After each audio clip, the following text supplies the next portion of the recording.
안녕하십니까. 전에 만들었던 탈론 소개 영상이 생각보다 반응이 좋아서 또 만들었습니다. 이번에 소개할 챔프는 브라움입니다. 수염만 보면 프링글스 아저씨를 연상케 하지만 이 브라움이라는 챔프의 모티브는 강철의 연금술사에 나오는 암스트롱 소령입니다. 겉보기에 외모는 닮았는데 제가 강철의 연금술사를 본 적이 없어서 성격까지 닮았는지는 잘 모르겠습니다. 성격 얘기가 나와서 그런데 전 개인적으로 브라움이 롤 챔프연 중에선 제일 정이 많고 쿨한 성격이라 생각하고 있습니다. 일단 이 브라움이라는 챔프의 스토리부터 보겠습니다. 옛날에 브렐리오드 왕국에 브라움이라는 양치기가 살고 있었습니다. 밥샘 싸다구로 때리고도 남을 육중한 바디를 지닌 신분께서 왜 양치기 짓을 하고 있는지 모르겠지만 그건 직업 선택의 자유니까 따로 태클을 걸진 않겠습니다. 그런데 어느 날 한 트롤 꼬마가 얼음 마녀의 함정에 걸려 어떤 동굴에 갇히고 말았습니다. 참고로 여기서 말하는 얼음 마녀는 리산드라입니다. 그 동굴은 어떤 큰 문으로 막혀 있었는데 마을에서 힘 좀 쓴다는 사람들이 전부 문을 열려고 시도했지만 열리지 않았습니다. 브라움 역시 안간힘을 써봤지만 문은 열리지 않았습니다. 방법을 생각하던 도중 브라움은 한 가지 묘안이 떠올랐죠. 굳이 문으로 들어갈 필요 없잖아. 문이 안 열리면 다른 곳을 뚫으면 되지. 쉽게 말해서 이런 거죠. 문을 열려고 하는데 이놈의 문이 튼튼해서 잘 안 열리는 겁니다. 그래서 옆에 있는 벽을 쳐 부수고 들어간 겁니다. 참고로 스토리 보시면 아시겠지만 이 방법을 떠오르기까지 5일이 걸렸다고 합니다. 여기서 알 수 있는 브라움의 특징. 브라움은 명청한 게 확실합니다. 브라움은 곧장 삽을 들고 산 정상으로 가서 아래로 땅을 파기 시작했습니다. 근데 브라움이 착한 성격인 것은 알고 있었지만 이 정도일 줄은 몰랐습니다. 한번 상상해 보십시오. 대체 어떤 멍청이가 얼굴도 모르는 애 구한답시고 시베리아 같은 설산에서 삽질을 하겠습니까?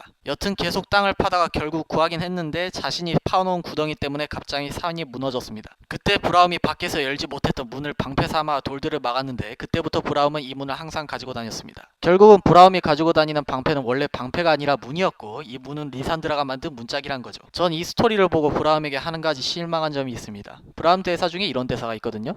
아무리 무거운 문도 활짝 열 수 있지. 이거 거짓말입니다. 브라움이 이 문 못 열었어요. 패시브 스킬, 뇌진탕 펀치. 브라움이 평타나 Q 스킬을 맞추면 대상에게 스택이 쌓이는데 4스택을 쌓으면 대상이 스턴을 먹습니다. 이 스킬의 좋은 점은 브라움만 아니라 다른 아군이 평타를 때려도 스택이 쌓인다는 점이죠. 그게 바로 브라움이 공속 높은 원딜과 상성이 좋은 이유입니다. 스택을 다 쌓으면 대상이 동결 상태가 되는 이펙이 나오는데 우리는 여기서 사람이 뇌진탕이 걸리면 몸이 얼어버린다는 놀라운 과학상식을 얻게 됩니다. 그리고 평타 얘기가 나와서 말인데 한 가지 특이한 점은 이 녀석은 미니언 때릴 때는 손으로 때리고 타워 때릴 땐 방패로 때립니다. 왜일까요? 타워라는 물체는 딱딱해서 손으로 때리면 아프니까 방패로 때리게 해준 라이엇의 배려일까요? 아니면 손으로 때리면 패시브 스택 쌓일까봐 방패로 때리게 한 걸까요? 어쨌든 브라움의 패시브는 서포터의 역할을 하기에는 많은 이점을 주는 패시브라 볼 수 있습니다. Q 스킬, 동상. 궁을 제외하곤 브라움의 유일한 견제기라 볼 수 있습니다. Q를 맞아도 브라움의 패시브 스택이 쌓이기 때문에 한 번 잘못 맞으면 바로 역광강을 만들어주는 스킬입니다. 이 Q 스킬에 더 많은 설명을 해드리고 싶은데 아무리 생각해도 스킬이 너무 평범해서 더 이상 할 말이 없네요. 죄송합니다. W 스킬, 내가 지킨다. 브라움이 아군 미니언이나 챔피언에게 도약하고 자신과 대상의 방어력과 마저로 올려줍니다. 참고로 굳이 도약을 하지 않아도 자신에게 시전하면 방어력과 마저가 올라갑니다. 원딜을 지키기 위해 쓰기도 하고 위험할 때 도주기로도 쓰이는 다용성 스킬입니다. 이 스킬이 원딜을 지키기에 아주 유용한 이유는 바로 스킬의 방어력과 마저로 올려주는 겁니다. 레벨 1때는 방어력과 마저를 15씩 올려줍니다. 이 말은 즉슨 방어력을 15 올려주는 청갑옷 한 벌과 마저를 25 올려주는 망토 0.6벌을 입혀주는 겁니다. 한마디로 말해서 3초 동안 도합 570원의 성능을 올려줍니다. 다시 말하면 3초 동안 원딜에게 청갑옷과 망토를 입혔다가 다시 벗깁니다. 네.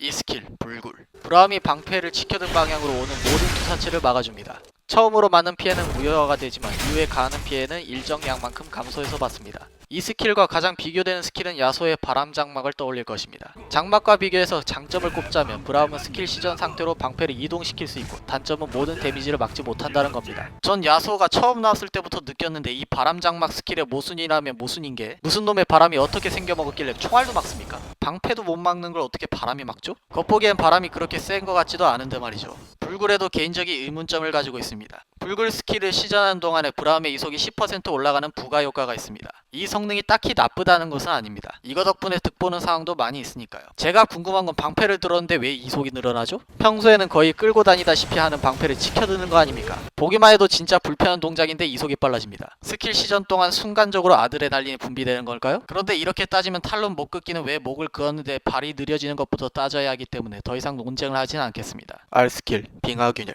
브라움이 방패를 내리찍어 전방에 적을 띄웁니다. 범위도 준수하고 나름 CC기이기 때문에 한타 때 아주 유용한 스킬입니다. 이 스킬에는 주문력 개수가 붙어있는데 전 왜 이 스킬에 주문력 개수를 붙여놨는지 라이엇의 의도를 모르겠습니다. 브라움이 주문력템을 위주로 가는 것도 아니고 그냥 Q 스킬처럼 체력 비례 데미지로 줬으면 좋았을 텐데 마치 스님에게 읽어보라고 성경책 쥐어주는 거 아닙니까? 그래도 이 궁의 목적은 데미지를 준다기보다 한타용으로 쓰이기 때문에 자기 역할을 충분히 해주고 있는 스킬입니다. 제가 브라움을 좋아하는 이유는 그만큼 많이 플레이해본 것도 있지만 무엇보다 그 털털한 성격과 항상 달고 다니는 포로 덕분이 아닐까 합니다. 아 참고로 용사냥꾼 브라움 끼고 칼바람 나락에서 포로한테 먹이 주면 포로 수염 생깁니다.